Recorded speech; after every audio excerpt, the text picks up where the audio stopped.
Good afternoon dear student. जैसा कि पिछली कक्षा में आपने हेलो एल्केन और हेलो एरिन चैप्टर शुरू किया था, तो उस चैप्टर में आपने method of preparation of halo alkane पढ़ा था।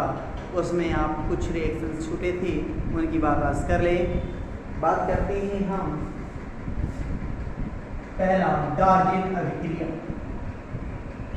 डार्जेन अभिक्रिया, डार्जेन अभिक्रिया क्या है, यह जानने के लिए आपको रिएजेंट तैयार रखना होगा कि डार्जेन अभिक्रिया का रिएजेंट क्या होता है। तो रिएजेंट का मतलब होता है आक्रमणकारी पदार्थ। तो कहता है कि 1 डिग्री एल्कोहल होना चाहिए, कोई भी 1 डिग्री एल्कोहल हो। यदि वह थायोनील क्लोराइड, मेन रिएजेंट आपका क्या है, थायोनील क्लोराइड के साथ क्रिया करता है in presence of pyridine. Pyridine क्या होता है, तो बेंजीन जैसी लाइक संरचना होती है, एक एरोमेटिक हेटेरोसाइक्लिक कंपाउंड होता है, यह है उसकी पेरिडीन की संरचना। पेरिडीन की उपस्थिति हो और आप गर्म कर दें तो 1 डिग्री एल्कोहल किसमें बदल जाएगा, आपका एल्किल क्लोराइड में बदल जाएगा, सल्फर डाइऑक्साइड बाहर निकल जाएगा, HCl निकल जाएगा। तो आपसे कहा था रिएजेंट कितना है, तो ये रिएजेंट है। एग्जाम्पल पे बात करें तो याद रखिएगा, कहता है 1 डिग्री एल्कोहल की बात, तो एथिल एल्कोहल की क्रिया थायोनील क्लोराइड, नाम है इसका थायोनील क्लोराइड। थायोनील क्लोराइड के साथ पेरिडीन की उपस्थिति में गर्म करते हैं।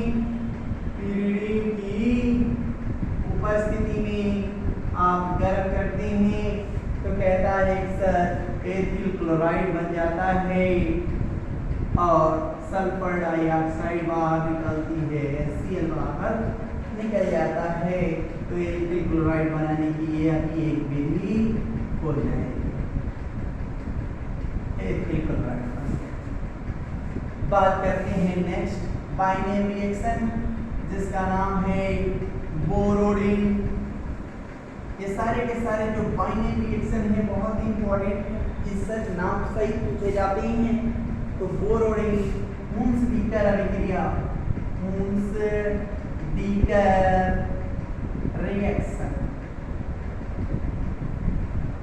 बोरोडिन मुंस-डीकर अभिक्रिया। क्या कहता है बोरोडिन मुंस-डीकर अभिक्रिया, तो इसमें भी आसान है। इसका जो रिएजेंट होता है वो क्या होता है, इसका रिएजेंट होता है मोनोकार्बोक्सिलिक अम्ल का सिल्वर लवण। मोनोकार्बोक्सिलिक अम्ल क्या होता है, ऐसे कार्बोक्सिलिक अम्ल जिसमें एक COOH समूह पर स्थित होता है, मोनोकार्बोक्सिलिक एसिड का सिल्वर लवण। कहने का तात्पर्य है RCOO, मोनोकार्बोक्सिलिक अम्ल, H जोड़ देंगे तो मोनोकार्बोक्सिलिक अम्ल हो जाएगा, H हटा के जोड़ देंगे तो लवण हो जाएगा। क्या होगा, मोनोकार्बोक्सिलिक अम्ल सिल्वर हाइड्रोक्साइड के साथ क्रिया किया होगा और बनाया होगा आपका मोनोकार्बोक्सिलिक अम्ल। इसकी क्रिया आप ब्रोमीन से करा दें या क्लोरीन से करा दें इन प्रेजेंस ऑफ CCl4 विलायक, CCl4 विलायक की उपस्थिति में। ये याद रखिएगा, CCl4 विलायक की उपस्थिति में तभी आपका एल्किल हैलाइड बनता है। यहाँ पर ब्रोमीन की जगह आयोडीन नहीं लेंगे, नहीं तो बिर्नबाउल सिनोमोनिक अभिक्रिया स्टार्ट होगी, उसके फलस्वरूप एस्टर बन जाएगा। हम नोट कराएंगे, उसको भी बताएंगे, ध्यान से देखिएगा। RCOOAC की क्रिया ब्रोमीन से कराती हैं इन प्रेजेंस ऑफ CCl4, क्या हो जाएगा, तो कहता है सर RBr बन जाएगा, कार्बन डाइऑक्साइड निकल जाएगी, AgBr बाहर निकल जाएगा। यह जो अभिक्रिया है इसे बोलेंगे 1 carbon less one carbon less reaction, मतलब यह भी क्या है, कार्बन की श्रृंखला घटाने की अभिक्रिया है, कार्बन की श्रृंखला घटाने की अभिक्रिया, घटाने की अभिक्रिया। आगे पढ़ेंगे, बढ़ाने वाली अभिक्रिया भी हम पढ़ेंगे, यहाँ घटाने वाली पढ़ा। कार्बन की श्रृंखला इसमें क्या होती है, घट जाती है। आर की जगह क्या ले सकते हो, तो मेथिल, एथिल, प्रोपिल, ब्यूटिल कुछ भी ले सकते हो। सपोज दैट हमने एथिल ले लिया तो इसका नाम होगा सिल्वर प्रोपियोनेट। क्या नाम होगा, सिल्वर प्रोपियोनेट की क्रिया हम ब्रोमीन विलयन से कराते हैं CCl4 की उपस्थिति में, तो क्या बन जाता है, एक कार्बन घट जाएगा, एथिल ब्रोमाइड बन जाएगा, कार्बन डाइऑक्साइड बन जाएगा और क्रिया का हल्का पीला अवक्षेप बाहर निकल जाएगा। यह अभिक्रिया क्या कहलाएगी, बोरोडिन हुंस-डिकर अभिक्रिया। किताबों में केवल हुंस-डिकर अभिक्रिया दी रहेगी, तो भी यही अभिक्रिया लिख के आएंगे। बनाने की विधि नंबर दूसरा हो गया। बाइंडिंग रिएक्शन में, अब बाइंडिंग रिएक्शन में तीसरा रिएक्शन जो इम्पोर्टेंट है, जिसको हैलाइड विनिमय अभिक्रिया भी कहते हो, उसके बारे में भी देखिए। तीसरा अभिक्रिया है हैलाइड विनिमय अभिक्रिया। हैलाइड विनिमय अभिक्रिया, हैलाइड विनिमय अभिक्रिया क्या कहलाती है, halide exchange reaction.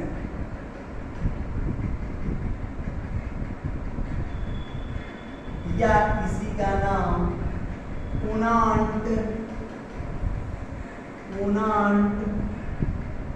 Finkelstein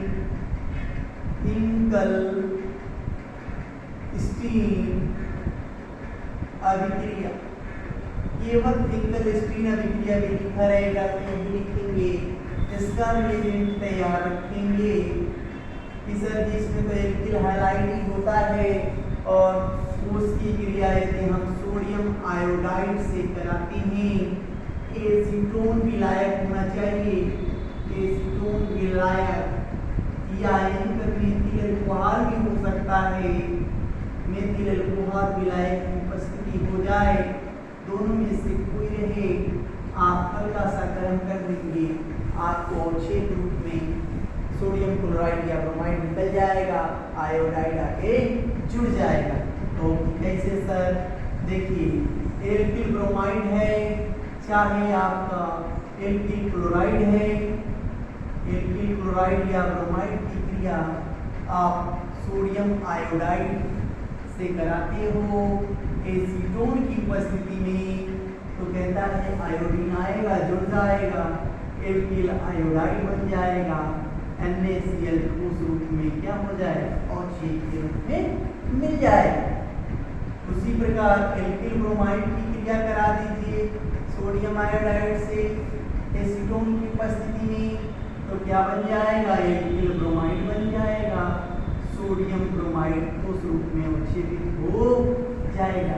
example के रूप में कोई ले लिया, सपोज दैट हमने एथिल ब्रोमाइड ले लिया, की क्रिया हमने NaI से करा दिया एसीटोन की उपस्थिति में, तो क्या बनेगा, याद रखेंगे, इस आयोडीन आएगा, ब्रोमीन को हटाएगा, दैट इज कॉल्ड हैलाइड विनिमय अभिक्रिया।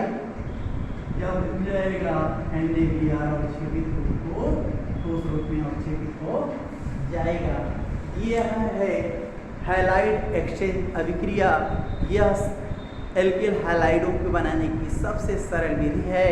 यदि आपने कोई बना दिया, एल्किल क्लोराइड, एल्किल ब्रोमाइड बना दिया, उससे आपको एल्किल आयोडाइड बनाना है, तो आप कोनांट फिंकलस्टीन अभिक्रिया की सहायता से उसको किस में बदल देंगे, एल्किल आयोडाइड में बदल देंगे। नेक्स्ट, अब हमने एल्किल हैलाइड बनाने की कितनी विधियों का जिक्र किया वो जान लें।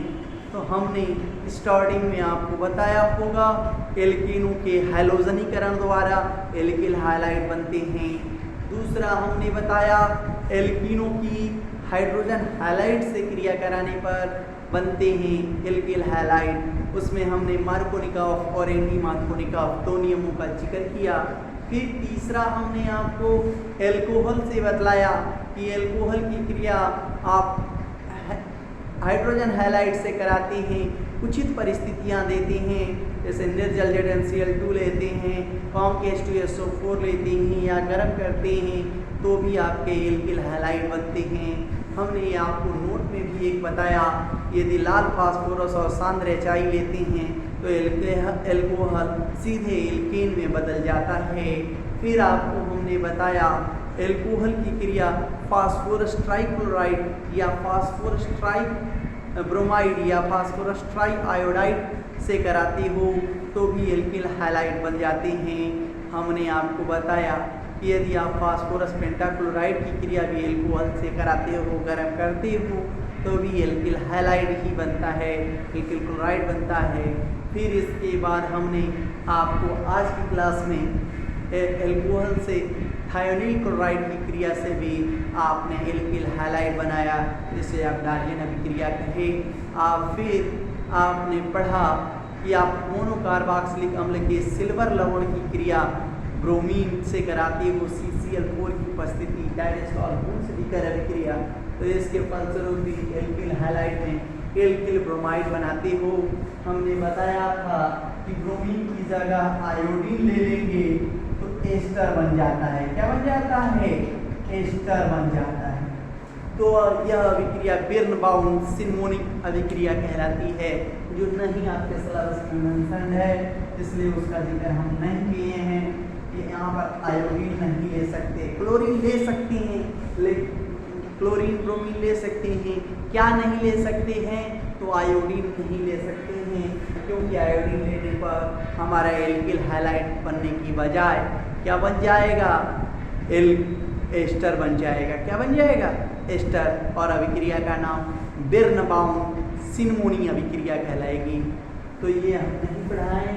फिर आपको कोनान फिंकलस्टीन अभिक्रिया, जिसको हैलाइड विनिमय अभिक्रिया कहे, इस आधार पर भी आप एल्किल हैलाइड बना पाओगे। ये तो पूरा रहा रिवीजन। अब बात करते हैं एल्किल हैलाइडों के भौतिक गुण।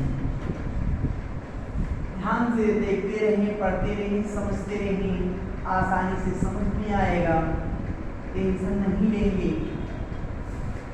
बात करते हैं हेलो एल्किन या एल्किल हैलाइड के भौतिक गुण। तो याद इसमें एक लाइन याद रखना है जो परीक्षा के पॉइंट ऑफ व्यू से महत्वपूर्ण है कि methyl chloride, methyl bromide, methyl methyl की जगह एथिल क्लोराइड, यह ही तीन, methyl chloride, methyl bromide, ethyl chloride, ये तीन ऐसे एल्किल हैलाइड हैं जो किस अवस्था में पाए जाते हैं? गैसीय अवस्था में पाए जाते हैं। बाकी से सभी एल्किल हैलाइड इस अवस्था में आती हैं, रंगहीन द्रव रहती हैं, द्रव अवस्था में पाए जाते हैं। बात करते हैं नेक्स्ट पॉइंट की।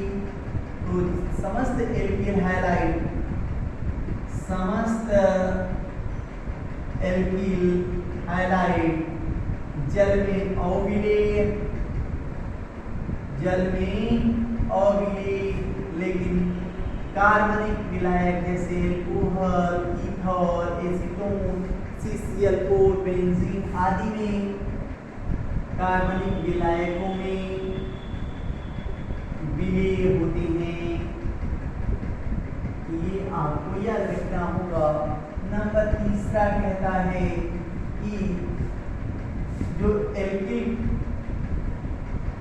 क्लोराइड होता है, एल्किल क्लोराइड की मैं बात कर रहा हूँ, ये सभी प्रायः जल से हल्के होते हैं,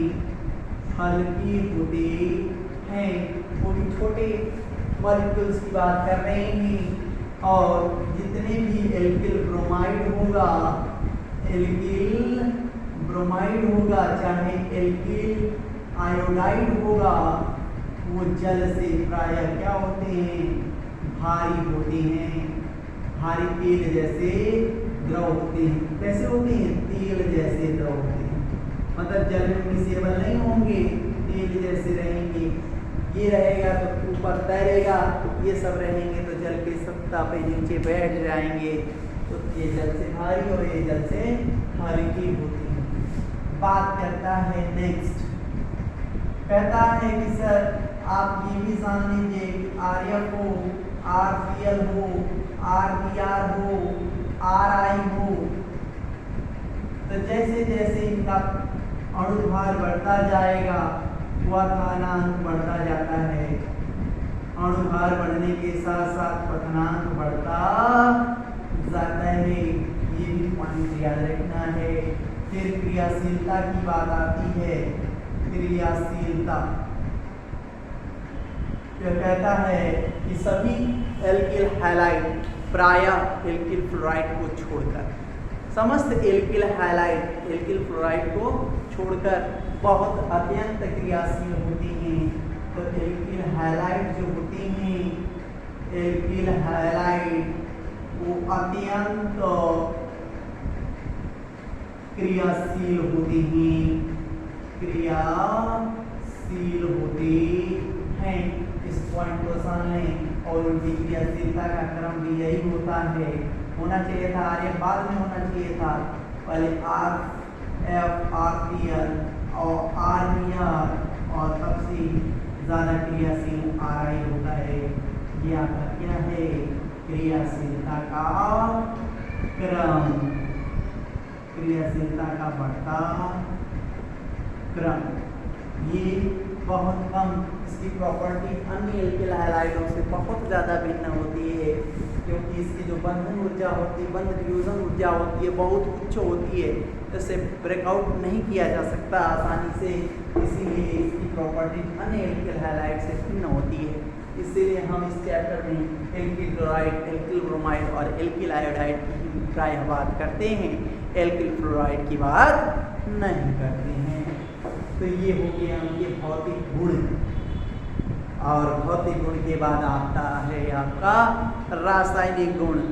रासायनिक गुण में पहला जो सबसे ज़्यादा इम्पोर्टेंट है वो है कि समस्त जो एल्किल हैलाइड होती हैं वो प्रायः नाभिक से ही प्रतिस्थापन अभिक्रियाएं देती हैं। क्या देती हैं, नाभिक से ही प्रतिस्थापन अभिक्रियाएं। तो एल्किल हैलाइडों का जो रासायनिक गुण है, रासायनिक गुण वो याद रखें कि जो समस्त एल्किल हैलाइड होती हैं वो कौन सी अभिक्रिया देती हैं, नाभिक स्नेही प्रतिस्थापन अभिक्रिया देती हैं, प्रतिस्थापन अभिक्रिया देती हैं। और नाभिक स्नेही प्रतिस्थापन अभिक्रिया कितने प्रकार की, दो प्रकार की, SN1 और SN2, बात कर देती हैं SN1 और SN2। तो इसका पूरा नाम आप समझते हैं, न्यूक्लियोफिलिक सब्स्टिट्यूशन रिएक्शन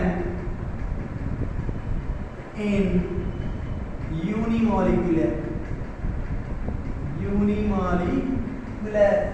और इसका क्या होगा, तो न्यूक्लियोफिलिक सब्स्टिट्यूशन रिएक्शन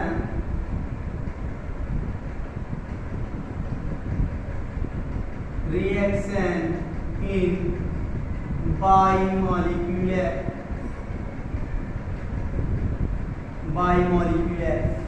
कहने का तात्पर्य है क्या, यह एक अणुक अभिक्रिया होती है, यह एक अणुक अभिक्रिया होती है, यह द्विअणुक अभिक्रिया होती है, द्विअणुक अभिक्रिया होती है। दोनों का अंतर ही इंपॉर्टेंट है, जान लीजिए, पढ़ा दे रहे हैं। नंबर दूसरा, यह एक चरण में अभिक्रिया होती है, यह दो चरण में अभिक्रिया होती है।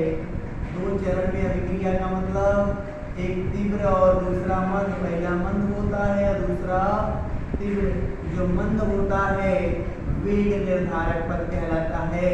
हमने रासायनिक बलगति में पढ़ाया था।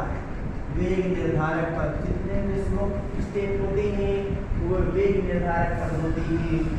यह कहता है यह विक्रिया कितने पदों में होती है? एक चरण में होती है। एक चरण में पूर्ण होती है। ये कितने चरण में? 2 चरण में पूर्ण होती है। बात करता है तीसरा, यह प्रथम कोटि की अभिक्रिया होती है। यह प्रथम कोटि की अभिक्रिया होती है और यह द्वितीय कोटि की अभिक्रिया होती है। द्वितीय कोटि की अभिक्रिया होती है। कहने का तात्पर्य है अगला आपका जब वेग निर्धारक पद की बात आएगी तो dx/dt is directly proportional to substrate। केवल क्रियाधार की सांद्रता, यहाँ पर क्रियाधार क्या होगा? एल्किल हैलाइड होते हैं। केवल उन्हीं की सांद्रता पर निर्भर करता है। इनसे बनने वाले कार्बोकेटाइन पर निर्भर करता है। तो केवल कार्बोकेटाइन की सांद्रता पर निर्भर करता है। इसीलिए यदि अभिक्रिया का सांद्रता पद का घात 1 है तो क्या उनसे अभिक्रिया हो जाएगी? प्रथम कोटि की अभिक्रिया कहलाएगी। इसके लिए जो बात करते हैं, इसके लिए dx/dt directly proportional to alkyl halide की सांद्रता पर तो निर्भर करता ही है, न्यूक्लियोफाइल की सांद्रता पर भी निर्भर करता है। तो 1/2 सेकेंड ऑर्डर हो जाता है। ये भी आपको पढ़ाया गया। बात करते हैं नंबर अगला कि सर जी कौन कौन से एल्किल हैलाइड होंगे जिनमें SN1 दिखेगा। तो इसका जो क्रम है याद रखेंगे ये कि 1 डिग्री पहले ऐसे मेथिल हैलाइड, फिर 1 डिग्री हैलाइड, फिर 2 डिग्री हैलाइड बता चुके हैं। 1 डिग्री 2 डिग्री क्या है? 3 डिग्री हैलाइड। एल्किल हैलाइडों की मैं बात कर रहा हूँ तो सबसे ज़्यादा संभावना किसमें होती है? 3 डिग्री एल्किल हैलाइड में। 3 डिग्री एल्किल हैलाइड में आपका SN1 अभिक्रिया होती है। और इसमें देख लीजिए ध्यान से, तो इसमें कहता है कि सर जी सबसे कम 3 डिग्री में, फिर 2 डिग्री में, फिर 1 डिग्री में और सबसे ज़्यादा संभावना होती है मेथिल हैलाइड में। तो 1 डिग्री और मेथिल हैलाइड में प्रायः SN2 अभिक्रियाएं होती हैं। अब बात करता है एक ग्राफ की। तो ग्राफ ये होता है पहला चरण, ये है दूसरा चरण। 2 स्टेप में अभिक्रिया होती है और यह सिंगल स्टेप में अभिक्रिया होती है। देखिए आप इसमें किसके बीच ग्राफ खींचे हैं? तो प्रोग्रेस ऑफ रिएक्शन और एनर्जी के सापेक्ष यदि ग्राफ खींचें और केवल एक फेज आए जिसमें आपको देखें कि ट्रांजिशन फेज दिख रहा है, बीच वाला पद दिख रहा है जिसमें न्यूक्लियोफाइल का अटैक पीछे से होता है। छठा पॉइंट जो बनता है इसमें न्यूक्लियोफाइल का आक्रमण बैक साइड होता है, पीछे से होता है, बैक साइड से होता है। क्या कहलाता है? इस अभिक्रिया हो जाएगी SN2 अभिक्रिया। इसमें नाभिक स्नेही का जो आक्रमण होता है वो ध्यान से देखिएगा। ये 3 डिग्री एल्किल हैलाइड की बात हो रही है। न्यूक्लियोफाइल से जुड़ेगा, इससे जुड़ेगा, न्यूक्लियोफाइल से जुड़ना चाहेगा तो पहले कार्बोकेटाइन का निर्माण करेगा। क्या करेगा? कार्बोकेटाइन का निर्माण करेगा। यहाँ से X निकल जाए। दूसरे चरण में आइए, जब ये कार्बोकेटाइन बन गया है तो यह न्यूक्लियोफाइल के साथ जुड़ जाएगा और तुरंत उत्पाद बन जाएगा। तो ध्यान से देखिएगा और X क्या हो जाएगा? विस्थापित हो जाएगा, सब्स्टिट्यूट हो जाएगा। इसी को क्या कहते हैं? Nucleophilic substitution reaction. इसमें जो नाभिक स्नेही का आक्रमण है वो सामने से भी हो सकता है और पीछे से। इसमें नाभिक स्नेही का आक्रमण जो होता है ये क्या है, ध्यान से देखिएगा। इसमें जो नाभिक स्नेही का आक्रमण है वो सदैव किधर से होता है, पीछे से होता है, आप याद रखिएगा। तो इसमें छठा पॉइंट क्या बनेगा, न्यूक्लियोफाइल का आक्रमण आगे से या पीछे से, मतलब दोनों साइड से, पीछे से हो सकता है। में भी आपकी कंडीशन क्या है कि न्यूक्लियोफाइल का आक्रमण आगे से होगा क्या, पीछे से। तो ये है आपकी SN1 और SN2 अभिक्रियाएं। अब इस पर रही बात रिएक्शंस की, तो उस रिएक्शंस को भी देख लीजिए, इसको नोट कर लीजिएगा आराम से। जैसे जैसे बोल रहे हैं उसको सुना होगा तो अच्छे से आप लिख पाओगे। हमने इस पर क्या लिखा है तो साफ साफ दिखाई भी देना चाहिए, तो आपको दिख रहा होगा, नोट करेंगे। इसमें रिएक्शंस की बात आती है तो रिएक्शंस कैसी होती हैं उसमें देख लीजिए ध्यान से। हमने एक 3 डिग्री एल्किल हैलाइड लिया है, 3 डिग्री एल्किल हैलाइड की क्रिया हमने यहाँ ब्रोमीन ले लिया, नाम हो जाएगा tertiary butyl bromide. Tertiary butyl bromide की क्रिया हम NaOH से कराते हैं। तो अभिक्रिया दो पदों में होती है, लेकिन हम सिकल पर दिखाएंगे। मेन उत्पाद क्या बनेगा, टर्शियरी ब्यूटिल अल्कोहल क्या बन जाएगा और क्या निकल जाएगा, NaBr। यह अभिक्रिया किस तरह की है, SN1 अभिक्रिया का उदाहरण है। क्या बन गया, टर्शियरी ब्यूटिल अल्कोहल। यहाँ पर ध्यान दीजिएगा, यदि यही आपका एथिल ब्रोमाइड होता और इसकी क्रिया हम NaOH से कराते तो यह अभिक्रिया एक पद में होता और एक पद में होता तो कैसे होता, ध्यान से देखिए। इसमें जो नाभिक स्नेही का आक्रमण होता है वो सदैव पीछे से होता है, हम दिखला दे रहे हैं। और क्या निकल जाएगा, क्या हो गया, एथिल अल्कोहल। ये आपका किस तरह की अभिक्रिया हो जाएगी, SN1 अभिक्रिया। इसमें जो नाभिक स्नेही का आक्रमण होता है वो डायरेक्ट जिधर से हैलाइड परमाणु जुड़ा होता है उसके पीछे से होता है, और इसमें कार्बोकेटाइन बनता है। नाभिक स्नेही का आक्रमण या तो सामने से हो जाएगा या तो इसके डायरेक्ट पीछे से हो जाएगा, तो दोनों संभावनाएं हैं। ये तो नहीं तो ये, आप इस तरह के रिएक्शंस को पढ़ेंगे। बात एक और रिएक्शन की आती है, यहाँ पर जो क्षार लेते हैं वो किस तरह का होना चाहिए, तो जान लीजिए जितने भी SN1 अभिक्रियाएं होंगी उसमें ध्रुवीय विलायक होगा, क्योंकि इसमें आयनाइज होता है आपका सबस्ट्रेट, तो ध्रुवीय विलायक होता है। दुर्बल क्षारक की उपस्थिति में अभिक्रिया हो सकती है, लेकिन यदि आप SN2 अभिक्रिया कराती हैं तो उसमें अध्रुवीय विलायक होता है और साथ ही साथ प्रबल क्षारक की आवश्यकता होती है। तो वहाँ प्रबल क्षारक आपका न्यूक्लियोफाइल का कार्य करेगा, यहाँ पर दुर्बल क्षारक भी न्यूक्लियोफाइल का कार्य कर सकता है। तो ये आपके SN1 और SN2 अभिक्रियाओं के अंतर है। इस आधार पर आपसे कुछ क्वेश्चंस पूछे जाएं तो आप आंसर नहीं बता पाएंगे क्या, ध्यान से देखिए। कम से कम ये प्रॉपर्टीज पढ़ लेते हैं। यहाँ कहता है क्या होता है जब एल्किल हैलाइड की क्रिया कास्टिक सोडा के जलीय विलयन के साथ, कास्टिक सोडा के जलीय विलयन के साथ गर्म करते हैं। क्या होता है जब एल्किल हैलाइड, कोई भी हो सकता है, ethyl bromide, ethyl iodide, methyl iodide, कुछ भी, एल्किल हैलाइड को कास्टिक सोडा का मतलब NaOH के साथ के जलीय विलयन के साथ गर्म करते हैं तो आंसर हो जाएगा एल्कोहल बनता है।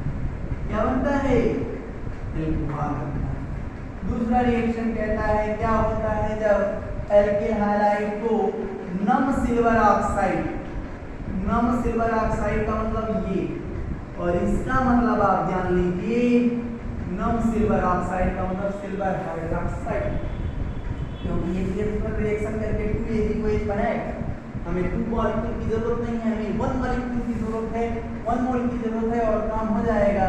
तो कहता है कि नम सिल्वर ऑक्साइड, इसको बोलेंगे क्या, नम सिल्वर ऑक्साइड।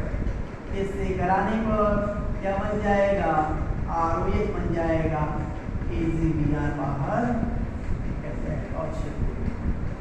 और ऐसे ही हम और केमिकल प्रॉपर्टीज की बात करेंगे एल्किल हैलाइड की, और नेक्स्ट क्लास में। आज के लिए इतना ही, धन्यवाद।